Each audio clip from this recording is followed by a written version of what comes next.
Yo, what's going on, guys? It's your boy Kimbo here, and it's time for an epic discussion video. So this one is gonna be on, I guess, another one on my hopes for the season 7. Or I'll just title it Beyblade Burst BU discussion video. So with this, um, we don't know it's the full confirmed name or what the full confirmed name is, but in the teaser that TT put out, Koro, they showed off 2 letters for it, and it's been reported on, Zenki, Illinois, and such. Like a few others were reported on it, but um, the letters that were shown off were B, U. So I think that's a big time hint for what we could get for the last name of for the name of this last season. But yeah, man, right now we don't know exactly what it stands for. We just know that there's BU. Like it could be one word, it could be 2 words, like abbreviation for 2 words, but yeah. Anyways, I'm gonna give my thoughts on it. So this video is gonna be like my thoughts on what the possible name could be, my hopes for it, which odds are you've seen like even my theory videos on what I'd really love to see for the 7th season, and my hopes for Burst going forward, So yeah, I'm predicting it'll probably be like a 15-20 minute video. But anyways, without further ado, let's get into it. So like I said, BU being the letters that we got, B and U. I don't know, like, if it's one word. We don't know if it's one word or if it's 2 words, because it's a big code thing. If it's one word, like the B and the U being one word, I could think maybe if they're going with like the electronic theme, like electro theme, it could be Buzz, because the bays. How like we got like Regalia Genesis, Big Bang Genesis, they came with like hybrid. Well, Big Bang came with like the stock parts, but in the show anyways, like Gwen's Genesis having hybrid, Drum's Dragon having the ignition dash, like the buzz, like when they activate, they made a little zzz sound, maybe something like that. Maybe they're going with an electronic theme with it, maybe more electronic drivers. I don't know, man. That's just if it's like one word, like Buzz. You'd think Beyblade Burst Buzz or something like that, if it's one word. But that's just like the big situation, like if it's like ends up being one word. Now if it's 2 words and it's like abbreviated BU, and the different words, like one's B, one's U, there's a few names that come to mind, at least for me, that I think would be perfect for it. Some people said like Battle Universe, could be a good, like Battle Universe could definitely be a good name. That'll be pretty sick. Just kind of shine away from that a little bit, just because they have like the Universe Driver, so I don't know. But it still would be a solid name, like Battle Universe, or Blader Universe. Um, Also, what comes to mind would be like, I'd say like Battle Ultimate, or Blader Ultimate, or Baygoma Ultimate. So all those names like Baygoma Academy, it would make it come full circle if they actually had it be like Baygoma Ultimate. Or like Battle Ultimate, like it's the ultimate battle. They're setting up for the ultimate final battle with this series.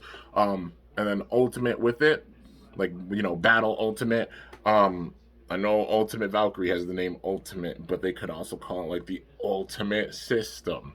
It was like a little thing I brought up before. It could be a possibility.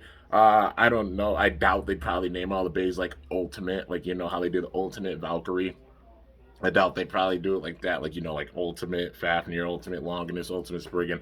But it would make sense if they did, like they do, or at least in a context that they do the Ultimate Beyblade Burst series with this. So how they did things with Ultimate Valkyrie. So how Ultimate Valkyrie has all the different Valkyries incorporated into its actual design. They show off the physical parts of all the bays that go into Ultimate Valkyrie, like the different things that Ultimate Valkyrie took on from all the previous iterations of Valkyrie.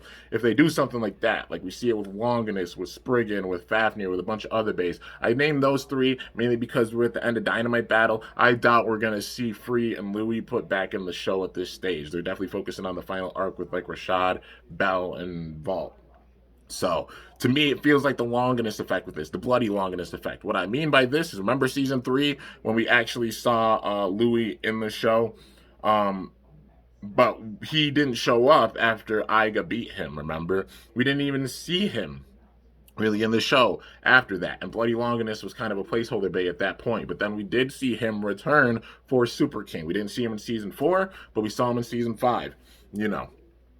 And season 4, Longinus kind of had a placeholder owner, you know, that being Loden. Loden's really powerful, don't get me wrong, you know. But yeah, like Loden owned Longinus and like Fumiya owned Fafnir. But then we saw in season 5 how Free came back with Fafnir, Louis came back with Longinus, you know what I mean? So it felt like they were kind of placeholders and such with that. But I feel like we're getting the same thing with Dynamite Battle, like with at least Longinus and Fafnir for sure. Spriggan, kind of same thing. And plus, we didn't see like Shu face off against really any other big time bladers. You know what I mean? Like we only saw him really face Bell, and the same thing kind of with Free and Louis. Like Bell's the only one that beat them, which still protects them, but it puts over how strong Bell is, which is the main thing they were trying to do with this season. But yeah.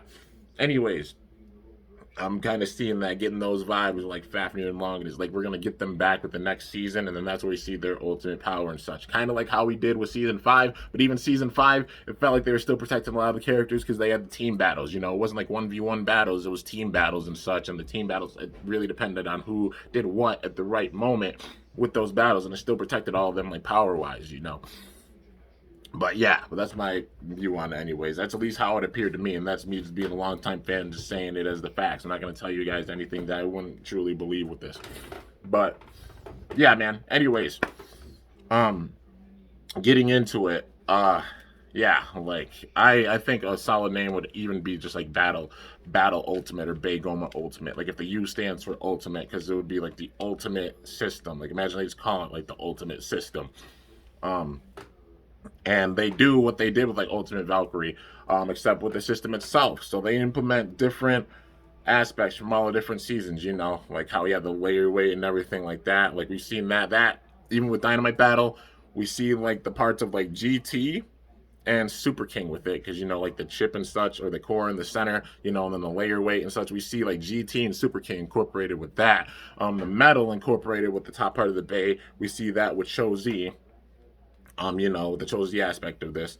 Not too much with like the God aspect, mainly just like the characters who were in this, like some being from God, like example Free. But imagine they put in like a little chip in the very center of the bay, you know. Like they managed to get like an actual like weight, no, like the actual ring for the bay, like the base, and then they put like a metal like some kind of metal layer weight in it, like how we saw for GT, how we saw for Dynamite Battle, especially those two. And then we get like a chip or core kind of. That's how we saw in Super King. But then we get an actual like kind of metal core for the very, very middle of the base. Who knows, man? Maybe, maybe not. But yeah, just a season that implements all of the other seasons with it. You know, like how they did with Ultimate Valkyrie, just doing that with a bunch of other bays and such, and making this new system. I imagine it being kind of similar to Dynamite Battle, except a step further, because they gotta even outdo how strong Dynamite Battle bays are. Like this new system, these bays have to beat them. The main way of doing so, I think it would make the most sense, just more metal. They add a little bit more metal and more weight to the bays. Yeah. So we see the bays starting to get in like the territory of like 70, 80 grams each, which I know is quite a bit, but like, you know, at this stage, it would make sense that they're like about that heavy. Yeah. And then they just figure out like a new system with this, you know, like implementing like Dynamite Battle, Super King, GT, Cho-Z, God, you know, the first like all of it implemented in one. You know what I mean? I could definitely imagine that for like this last season. It'll make the most sense to me, anyways. But yeah. Also, if you hear Arya, my cat in the background, she's in heat. So you know that's that's what that is. If you guys hear like random meowing in the background, just saying. But yeah, dude. Like overall, I just feel like we need an end game feel for this season, because just how burst has been, we deserve an ending like that for sure. Like all these different seasons, people have their favorite seasons, of course, and rightfully so. My personal opinion, every single season is epic, amazing, up there. And I've explained this before with theory videos that I made before. They're all up there. There's a few things with some seasons that stand out that just make them like boom, like above, you know. But like season 1, obviously the nostalgia and such. You know, we all know season 1. Season 2, I really love the God Bladers Cup. The way they set that up, like the whole arc with the snake pit, creating this big time credible threat with the snake pit, what they did to Shu. And the build up towards the God Bladers Cup. I absolutely love that, man. And they did like round robin, like giving other Bladers a chance. And Vault ended up coming back and being the ultimate underdog, coming back and winning that and becoming the world champion. You know, just the ultimate tournament of 1v1s to show who's the absolute strongest and who's the true world champion. You know, definitely love that about season 2. Season 3, I love how devastating things got with Fi. You know, he's my favorite, honest to goodness, favorite antagonist throughout the whole series because every time that man showed up, it was scary. Like, you got legit scared when he showed up after he got Dead Phoenix because he broke Fafnir, he broke Spriggan. Like, having that crazy level of intensity with the battles, man. And that big time of a threat. Season 4, I'd say same thing. Like, when Arthur showed up, like, I had that vibe. Like, not as crazy as, like, Fi's vibes, but it was still up there, you know. Considering he broke Diabolos, he broke Dragon, had that power to do so, man. Like, an Apocalypse, the Mugen Lock system, really epic, man. And then even Gwyn with Genesis. But, yeah, man, still, like, enjoyed season 4 with that. And then also, like, the development they had for Delta, for Drum, a few other characters and such. Definitely dug that. Season 5, absolutely loved how it was a melting pot, how we had all these legends come back in one season and all these battles. But I really feel like it was like, it was a big idea, but they didn't go the absolute height with it that they could have. You know what I mean? But I mean, I love how they brought in Lane, how they had him being this ominous, overshadowing character and built him up power-wise. And what I mean by, like, not going the absolute limit is they ended it with team battles, you know, like tag team battles. And that's how the season ended. It didn't end with 1v1s, which is, like, the big thing that I'm like, about. Because even with those tag team battles, yes, Hikaru and Hyuga came out on top, but it still protected a lot of the other characters, like, power-wise. You know what I mean? It took both Hikaru and Hyuga to take out Lane, and it shows just how strong that man is. For real. They put over, like, so many Bladers with this. Yeah. And then even with season 6, like, how they're doing things with, like, Bell and Rashad and such. You know, they're showing how strong Rashad is because nobody's fully even at this stage beaten him in a 1v1. And it wasn't until the most recent, I know it's a little bit of spoilers, but, you know, going into this, you know, if you haven't seen it, then just, you probably should be on the video, because just talking about even past stuff leading up to the season, you know, I'm just going there with all the facts and stuff. But straight away, nobody's beating Rashad in a 1v1, at least yet, you know. Well, nobody's beating him with Greatest Raphael in a 1v1, I'll say that. Like, obviously with Savior, he got beat by Vault. But, you know, with Greatest Raphael, nobody's beating him in a 1v1, at least yet. That's a key word, yet. At the time of filming this, we're going on episode 49. So, you know, anything that happens with 49 onwards, we don't know. Or at least I don't know at this point, because this is when this video is being made, is after episode 48. We still got to see what happens with 49 through 52 to end off the series. But I can imagine Bell being the one that actually beats Rashad. But, yeah. But still, even the development with him, like his own unique Bay Raphael and such, because he started off with Valkyrie, but then getting his own Bay Raphael, you know, and showing off his big time power, and it's taking a lot to even take him down. It's going to take a ton to take him down for sure. But yeah, man, just the development they've had with all these characters and such. Now, the main thing for me with this series is the loose ends with the storytelling. They really, in my opinion, should weave everything together that's a loose end in one final season. What I mean with this is there's a lot of questions. One big one. What happened to Ashton or Theodore? You can't just end off a season like you and Vault win this time. Literally in season 2, he said, you and Vault win this time. Like, I concede. You and Vault win this time. And he said that to Chris, the manager of BC Soul. And then he drove off in a limo. This man was never arrested. He was never put in jail. He was never punished for his crimes or anything. They're hinting he's still out there. You know what I mean? He is still out there. He drove off in a limo. So imagine if this man's been sitting there in the background watching the events from like season 3 all the way up to season 6. Now it's going into season 7, and then he makes a grand return with this. Because we need a big-time credible threat for all of these legends, like, at this point, man. And also, like, a big question of, like, will we see, like, an actual anime? Because, like, the manga's done. TT confirmed that the manga's done. And because of that, people questioning, like, if there's going to actually be a show. I 100% believe there is going to be a show and an anime, but it's going to be the last one. You know what I mean? And we just deserve to see these loose ends all tied together with this final season. And that being a big one. What happened to Ashton or Theodore? Because that man just drove off. And also, another big note. Anybody remember when he talked to Free? Remember when Free lost to Louis in season 2? And then he ended up going back to BC Soul. Like, he talked to Ashton or Theodore, but then went back to BC Soul. And he wanted to get stronger and gain strength.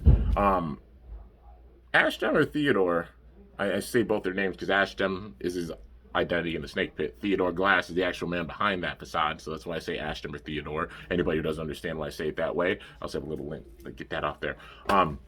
But he said, I'm not quite finished with you yet. But he said that to Free. Well, he didn't say it directly to Free, but he said it behind Free's back. But like in his mind, he's like, I'm not quite finished with you yet. The kicker with that, though, is we didn't see Free face off against anybody from the Snake Pit during Season 2, during the God Bladers Cup. He didn't face any of them. He was in a completely different bracket, man. He didn't face Boa. He didn't face Norman. He didn't face Shu. We didn't see any of those battles.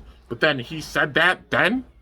Imagine if he does end up coming back with Season 7. That will be the craziest level of foreshadowing ever, man. Especially with Burst. Like, he foreshadows him coming back. And we didn't even see him battle Free, but then we, like, him have any crazy interaction with Free or anything, or anybody battle Free at that time. But imagine we see it during this, man. He comes back with a big vendetta against Vault, against Free, against Shu. Like, you know, like messing with Free, getting revenge on Vault, getting revenge on Shu for being consumed by the power of Spriggan and still failing him. That was to be his motives to come back, man, for sure. But then this iceberg goes deeper. I've explained this theory big time before, but I'm trying to go through it as fast as I can. Even different arcs with all the protagonists. An arc with Vault, an arc with Iga, with Drum, with Hikaru, with Hyuga. Well, with Hikaru and Hyuga could be one or separate ones, and Bell, because you have 6 protagonists with this. You don't need a new protagonist at this point. There's 6, you guys. There are 6 of them, and we need to see even Bell interact with them, because we have not seen Bell interact with any of the protagonists besides Vault. You know, and I think that's a little fishy. Like, why has he met Iga? Why hasn't he met Drum? They're also, like, just taking out all the wood and coals and stuff. So if you hear that, like, yeah, they're doing cleaning. That's what that is. So don't be worried. But, yeah. But we haven't seen him interact with any of the other protagonists besides Vault, which is a little fishy to me because he's a protagonist, but he hasn't met any of the other protagonists. Like, what kind of sense does that make, man? It's like they're holding it off, and I hope this is the season where it happens, man. And even like showing off, like for this season, there's a silhouette, and the silhouette's of Belial. We don't know if it's going to be actually, like, if it starts off with Belial, if this next season starts off with Belial, I think it would make perfect sense, man. Like, yeah, Belial with this. And then you bring in, like, you know, like Achilles, Valkyrie, Dragon, Hyperion, Helios, all the protagonists in this. I think it would just make full sense, for sure. But, anyways, going further with this, like I said, like, the different arcs with all the protagonists, you can link other Bladers to them. Like, with Vault, you could have, like, Shu, Free, and Louis come back. They're all connected to Vault big time. With Iga, you can reintroduce a character like Phi or Hearts. Phi is the former god of destruction, and considering they had Phoenix with this one, Pain could have that placeholder role like how Loden and Fumia did. He could have that placeholder role for Phoenix right now. But, you know, nothing against Pain. Like I said, he's a very awesome and powerful blader. It's a given, but we're seeing, like, kind of the cap of his strength, because considering Rashad beat him in a battle 1v1. You know what I mean? Like, yeah. But I can imagine Phi coming back. We haven't seen Phi since Season 3. We need to see these characters that have had so much development with. They had big-time development with Phi and Hearts. At the very end of their season, you want to know how I think they're good? Because at the very end, when they're sitting there talking, when Vault and Iga are facing off, they're like, maybe we were wrong about a few things. Hearts said that. And then Phi said, perhaps, and looked at Hearts smiling. So that's a big-time thing to me. Like, they're not evil. They're at least anti-heroes, like how Bell's been an anti-hero, you know, like how Pain was an anti-hero in this season, but turned more towards the side of good. I see that for Phi and Hearts, definitely, and I hope to see them both come back with this next season. Want to take it further? Season 4. Same thing. Well, we'll go to Season 2, actually, because Season 2, you know, after the whole thing with, like, Spriggan Requiem, Shu turned good again. Boa turned good in the middle of that, so if they have a Bahamut come back, I feel like it should be Boa, especially if they're having Ashton or Theodore come back. It'll come full circle. If we have, like, Bahamut with this next season, Basura being the placeholder with this one for Bahamut with this season, because we've seen it, like, quite a bit with Bahamut, like Blind. We had Boa first, then we had Blind, then we had Basura, but then we have it come full circle, and Boa has Bahamut, but he's just been sitting training somewhere and gaining power, maybe, because, you know, another way to bring back Bahamut. Boa actually owning it, and especially if Ashton or Theodore is in this season, it makes perfect sense. The whole story with the Snake Pit, you can even try to get payback on Boa for leaving the Snake Pit. Like, you all left me. You left me with nothing. I've been sitting here just thinking and plotting your demise ever since the events of season 2. That would be wild, man. You can't tell me you want to see this. Itself gives me goosebumps because we deserve to see a season that's on this level like the others. You make this endgame like this end game and you have all these characters in it, it's at that definite level. Hell, it might make it even above, like one of the seasons that's absolutely above the ceiling and breaks through the ceiling for sure, more so than even Lane did. Well, more than Ranjiro's Ragnarok did in the battle against Lane. I know it was brutal, but just had to make that reference. But yeah, shattering the glass ceiling, if you will. But yeah, man, like for real, it will make full sense we have a build up like this, and then you can make it go further, tying all the evils together. Evel, Mr. I used to be a part of this, the Dead Grand, you know. He's the man that created Dead Phoenix. As he tries to get revenge on Fire Hearts for failing him, you know, especially like yeah, those two especially, you know, because he tried to make Dead Phoenix and then still went down, but then he puts his mind in, and imagine Ashton, Theodore, and Evel working together. But to make this even more devastating, imagine if Arthur was a part of it too. He's a member of Hell that didn't turn good. Like, think about each of these seasons, who all turned good, who didn't seem like they turned good. With season 3, it seemed like those that were evil, that being Fi and Hearts, turned good. Well, mainly it was Fi that was the evil one. Hearts was an anti-hero for sure. But it seemed like they turned good. Season 4, Delta definitely turned good. He helped victories win. Gwen definitely turned good after the battle with Drum because he found his true purpose in blading and such and like really having fun and enjoying it. He turned good. The only one that seemed like they stayed bad was Arthur. Like, Arthur didn't seem like he turned good. He just fell because he lost. He's like, ugh. And plus, he's one of the most hated characters for sure. TT did a poll, and Arthur's name was at the bottom of that for, like, favorite characters. He was at the very bottom, man. So it would make full sense that they have him come back because everybody hates that, man. For real. Like, it would make sense if he comes back as, like, an evil character, you know? Like, still evil. And then going with season 5, the only one that didn't seem like on good terms was Lane. But then the twins broke through to Lane, and it seems like Lane turned good. At least anti-hero for sure, you know, and more on the side of good after those battles with Hikaru and Hyuga. Like Vault, Shu, Hikaru, Hyuga, all of them getting through to Lane, and it seems like he turned good. That's the thing. We still have to see what happens with season 6, but I'm guessing that probably like Belle's going to break through to Rashad, and then Rashad will turn good. You know, because he's the only one that doesn't seem like on good terms. Like, Ilya's just there to support Rashad. You know what I mean? She doesn't seem really evil. And Basara just recently went back to Bell and the others, so he's definitely not evil, you know. Kind of that theme of, like, how Bahamut was evil before and then turned good. They stuck with that motive throughout all the series. Like, I mean, look at Boa in the Snake Pit, and then look at Blind. Like, Blind, he wasn't really evil, just a part of the GT3, but then he kind of turned evil when he joined Hell, but then he battled Delta, then after that he turned good. And then look at with Basara with this season, man. Like, it's wild, man. Like, he was good, a part of Belle's group, but then he turned more anti-hero, joining Rashad for the sake of power, but still turning more anti-hero. But then he saw how Rashad was getting, then he went back to Belle and turned fully good, man. Like, come on. We see that theme with Bahamut. It's wild, man. And it would be criminal if they don't capitalize on all these little details and such. And they could do so with one absolutely crazy, devastating season that ties all these loose ends together.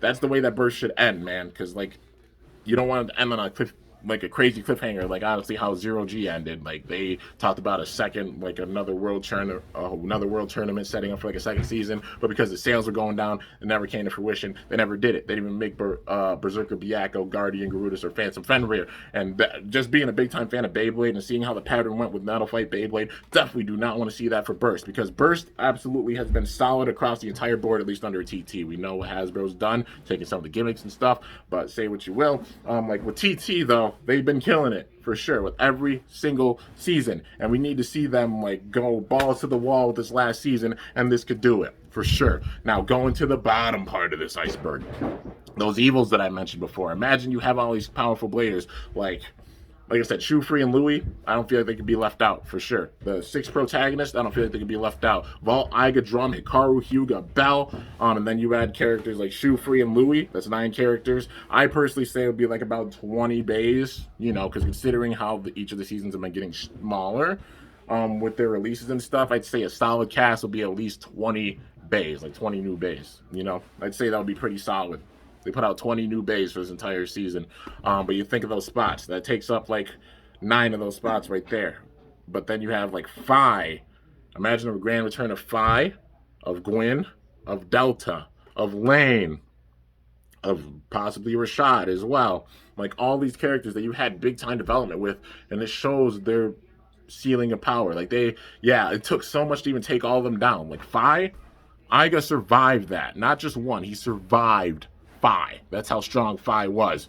Hearts, it took a lot to even take him down. He's a former world champion. The only ones that beat him are Phi, Vault, and Iga. That's a very credible list of people that won against him, and that shows how strong he is. Only those 3 have defeated him, man.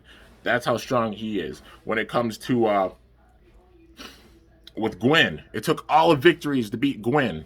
When it comes to Delta, Drum never beat Delta in a 1v1. He never beat him in a 1v1, man. That shows how strong he is. And Drum is a protagonist, man. Come on. You got to put over Delta how strong that man is even. And even Arthur, even being evil, the only ones that beat Arthur were what? Delta, Amane, and Drum. But that still shows how strong that man is, man, because it was the only victories that beat him. Nobody else beat him, man.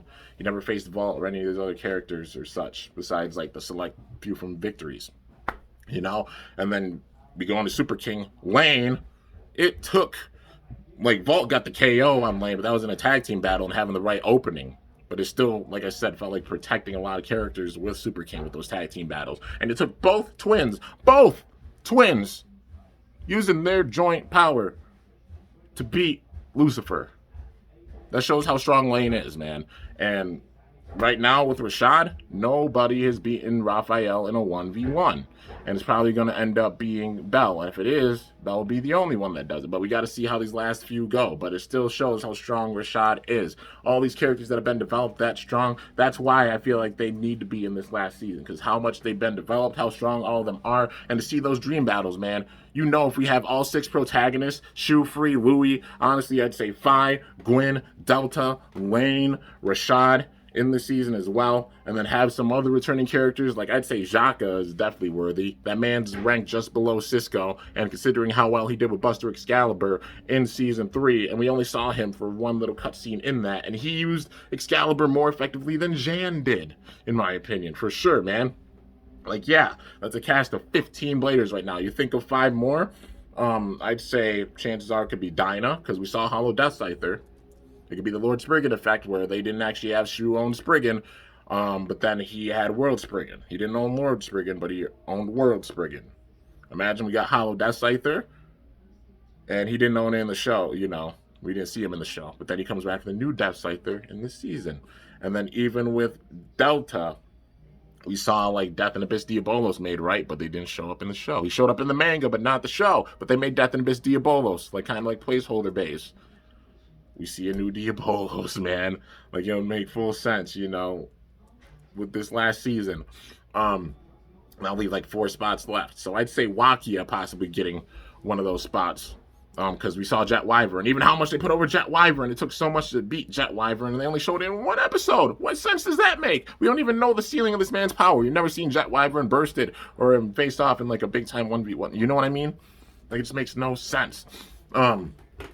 But then there's 3 spots left, and I would say possibly one going to Ragnarok. You can make 3 different versions of it, because Rantaro, Ranjiro, Ranzo do different colors with it. You know what I mean?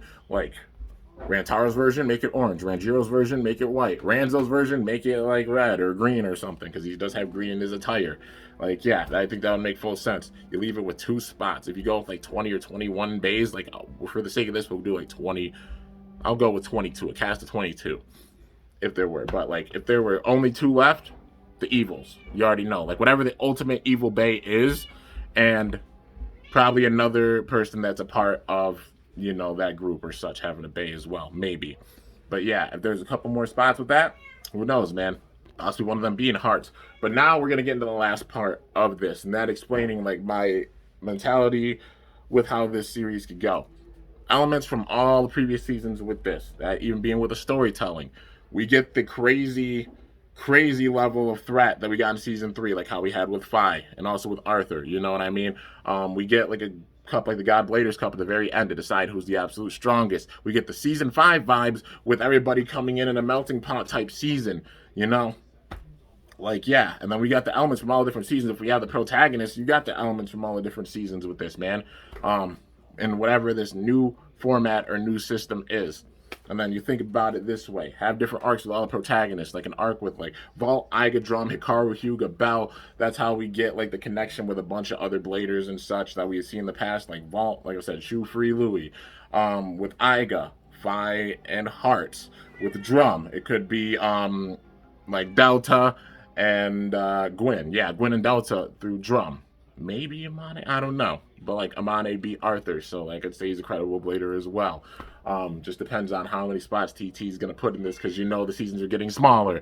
But yeah, man. And then we've got like Hikaru and Hyuga. You got Lane with that, man. But then have Lane come back through those two, you know. And then with Bell, Rashad. You know, you can see all the connections with them for sure. And then, like, if there's, like I said, another Bahamut that comes back, I think Boa should have it. But now we're getting into the evil part with this. If you've seen my videos and stuff before this, you already know. Like, I'm going into, like, the big time theory that I had before. Because I just think this will be the perfect way to end it off.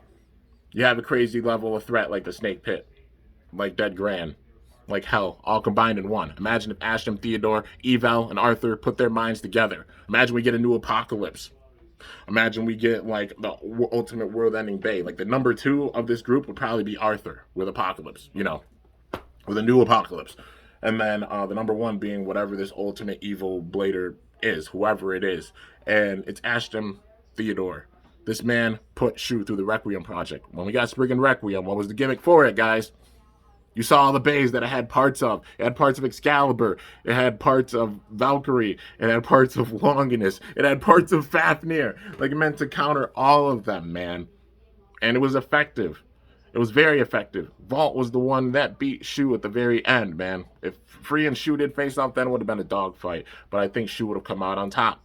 Honest to God. Being real, you know, if those two were to face off like that. We only saw a cutscene with those two facing off in a tag team battle, and it lasted like 15 seconds. I want to see a proper battle with them. And think about all the dream battles that could happen with this, man. Think about that. Fi, Gwen, Delta, all the protagonists, Shu, Free, Louie, Arthur, etc., and more coming in this. All the dream battles that could happen. Every other episode or every episode could feature a dream battle, man.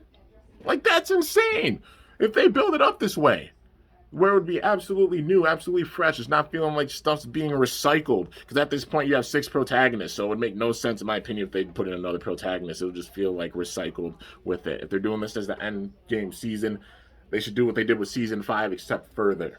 The full melting pot with it, the crazy threat of, like, you know, the remnants of Hell, Dead Gran, and the Snake Pit. You got the season 3 vibes, season 3, 4 vibes right there. All these characters from all the different seasons. The melting pot vibes of season 5. Implementing the metal with the bays and just how crazy things get. Season 3 vibes, you know. Yeah, for sure. And ending it off with like an ultimate tournament. You know, like how we got with season 2, like the God Bladers Cup, like 1v1 tournament, not just a full like, oh hey, like tag team battle, because we've seen a lot of tag team battles. You know, with this series. But I mean, to end it off, seeing 1v1s to show who's the absolute strongest, man. Or they just go with like the Nemesis Crisis type vibe. So imagine Ashton Theodore puts a new blader through this. That's how we get like a brand new blader with this season. They put a new blader through this Requiem project, except it's the Requiem project on steroids, and it's so much stronger than what even Shu went through back then. But this blader's that damn determined to have power and such, and the ultimate power, that he goes through it. And then we get this Bay that literally, it doesn't matter if it's Valkyrie, Achilles, Longinus, you know, like Valkyrie, Achilles, Dragon, Hyperion, Helios, Longinus, Fafnir, Spriggan, Phoenix, Genesis, Diabolos, man. It doesn't matter who steps up to it. It is the ultimate Bay. Like the ultimate Bay that's meant to counter everybody. It's meant to counter all of them, man. But that's, I feel like, the buildup that we need, man. This world level threat, like the Rago of Burst, we need with this, because every series has gotten this dark. Like it was Brooklyn and Zeus with the plastic gen, right? I think like Tyson took down Brooklyn and Zeus, and I think that was the big time part of it. Like I said, I'm not the biggest person like with knowledge on the plastic gen. I know MFB by heart. Literally watched it so many times I know it by heart. But I think that's how the plastic gen ended, right? Was like Brooklyn and Zeus, that being the big time conflict. But the Nemesis crisis, man, and how they had it where everything tied together to revive the god of destruction. Literally, like going after El Drago, Dr. Ziggurat creating Spiral Force, Pluto pulling the strings behind Hades Inc. All of it leading to the revival of Nemesis. And it showed because it took everybody's power. Literally, Rago destroyed Ryuga. He didn't kill him. Just saying, like going in that, like Ryuga gave Sakio Dragoon, but Ryuga just never battled again. He didn't die though, but he ended his blading career, and that's Ryuga, man. Arguably the strongest of the legendary bladers. That's how strong this dude was. That's how strong Rago was. He kind of cheated of having all that power, but still, his blade contained all that power, and even Ryuga couldn't take him down. It took Jinga having the power of everybody. Everybody. Everybody. Like, I'm trying to put this in perspective. Everybody on the planet in order to beat him. It took that much, and that's what made him an absolute legend, like the legend among legends. Then we saw that with Zero G and such, but yeah, and I wish they would have expanded on Zero G, honestly. The potential was there. But that's besides the point. Imagine they do that with this, man. Like, it's going to take, like, they have a threat that's that strong. It's going to take that much to take them down. We see our favorite characters like Shu, Free, Louis, Phi, Gwen, Delta, etc., go down because this blader is that strong. And then maybe it comes down to the last 6, and that being the protagonist. And we either see all of them work together and get donated the power of everybody on the planet that they had faced before, and then we see a cutscene with like all the bladers from seasons 1 through 6, you know, and they donate the power along with these legends to whoever's remaining, and it takes that to take down this evil, man. Like, they have to throw all their eggs in one basket, otherwise they're gonna lose, and it being that devastating, man. That being one way, where all the protagonists win, and then we see battles with the protagonists at the end. Either that, or if it truly comes down to it, like we see, honest to goodness, I'd say we see Bell go down. We see Hikaru and Hyuga go down. We see Drum go down. We see Aiga go down. If it came down to one blader, I think it should be Vault, considering how he started off the whole series and such, and will come full circle and hit us in the heart. If it's Vault Aoi that wins this, but he barely wins this with the power of all the other protagonists, all the other legends, all the other bladers on the planet combined into Valkyrie, and one final time, our boy Vault Aoi comes in and gets the W when it matters the most, and he becomes the legend among legends. If they have to choose only one, I think it should go to Vault. He's been there the entire time. All these mentors and stuff, Vault has been in every single season and has had influence in every single season, man, and it would make full sense if it came full circle. He's seen everything, man. It would make sense if it came full circle, and then he gets the W one final time. Whew. But that's my theory, man. That's my theory and my honest to God hopes for the 7th season. And if it would be called like Battle Ultimate, I think it would make sense because it's the ultimate burst system, you know, the ultimate battle system.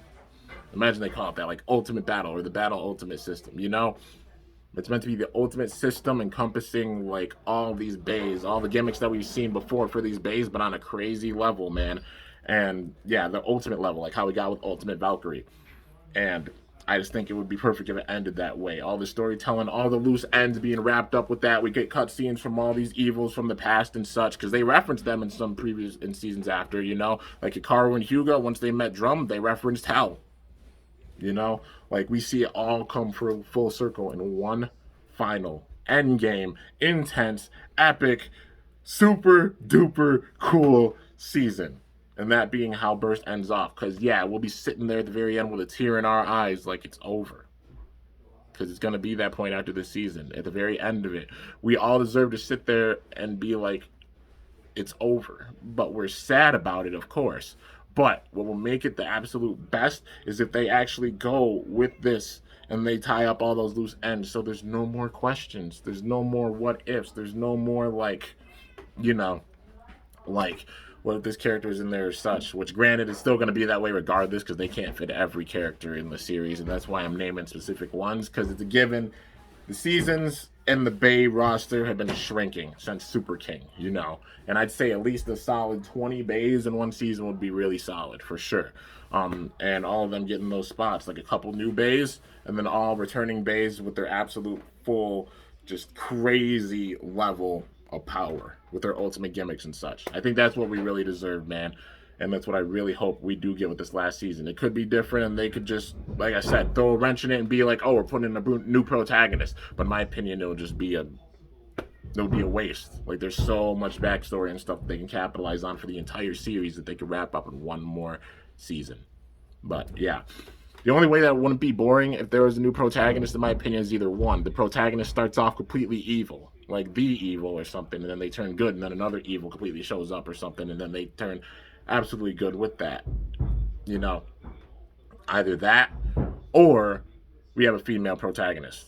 Like, those are the only two things that wouldn't feel repetitive, or would feel like a breath of fresh air if they do add new protagonists, which I don't think they need to at this point. Just focus on all the protagonists you got, all 6 of them now, all the Bladers you can incorporate with the season as well, make it an endgame season. That's what we deserve to see, man, for sure. And I, honest to goodness, believe we're going to get an actual anime with it. We're not going to get a manga because they said they're not doing the manga, but we're going to at least get an anime. One more anime season, and we deserve to see that, just to see how this all ties together, man, and seeing these epic dream battles, all these scenarios. Like, think of the dream battles, you guys. Think of how devastating this could get.